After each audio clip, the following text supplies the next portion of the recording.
I'm Grizzly Greg. Hit that thumbs up button. Drop a comment. Always smash that subscribe button.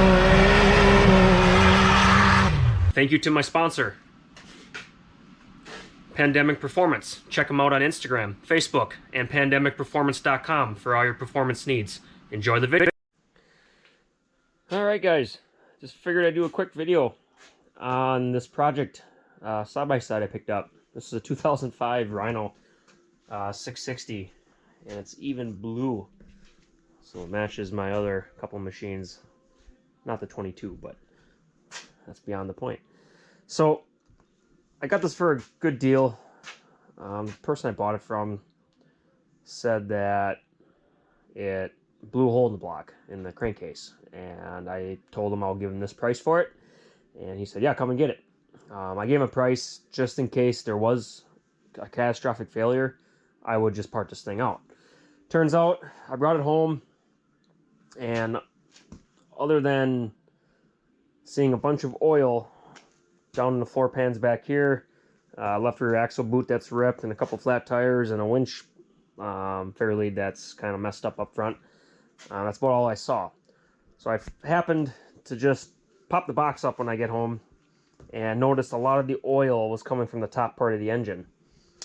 Turns out it wasn't a hole in the crankcase. Here's the cylinder head cover, and this is where the timing chain goes. That was all busted out. So these are the pieces of aluminum that were laying in the floor pan. I was like, I might have won this one. So I got to investigating.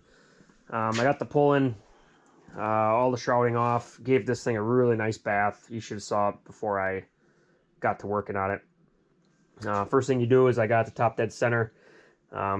You got to take this whole fan blower mechanism out and turn the engine counterclockwise until you get the marks lining up here in this little peephole. You did that. I started loosening the bolts. I took these three little covers off the cylinder head cover to make sure that the valves were loose and the engine was in fact in top dead center. And I pulled the head off, or cylinder head cover off. And then this little piece of steel right here, a little dull looking whatever this was here, was kind of sitting right on top of the head here. And I'm like, uh-oh, so what's that? Got to investigating that a little bit more. At first I thought it was the piece down by the cam chain tensioner that broke, and I was like, oh boy, maybe I'm gonna have to take this whole side of the engine apart and investigate a little bit more. Went across the street to my neighbor's, and I grabbed his camera here and got down in there by threading that right down through here. And sure as crap, it wasn't that. As soon as I was pulling that camera out, I got to looking at the camshaft and cam gear, and I'm like, the whole decompression mechanism is missing springs, pieces are broke, and both the pins were sheared off. And I'm like, actually the pins I think go right here. So here's this piece. You can see it's sheared off right there. That's where that piece used to be, right there.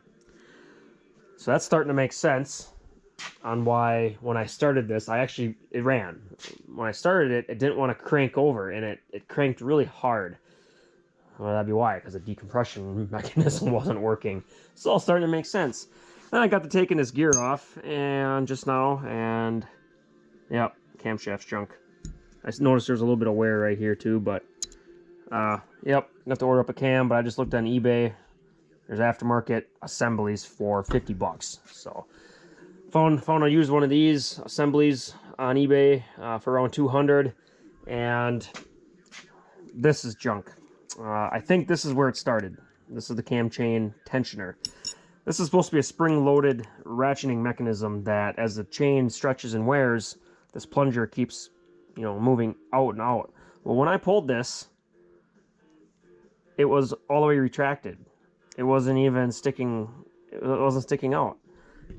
If you watch this, see how far that dong sticks out to keep tension on the chain. Well, when I pulled this, it was, I mean, it was way in here. Like it wasn't even on the tensioner. So I don't know exactly what caused it, obviously, but I'm expecting that it started with this and started with that, and then all of a sudden you have a big hole in the top of the cylinder head cover. So yep, I think I got about $300 to $350 worth of parts to order.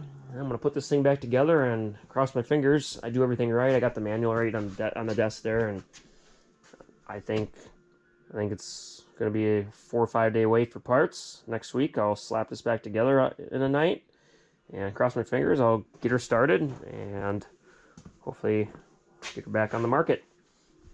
Thanks for watching.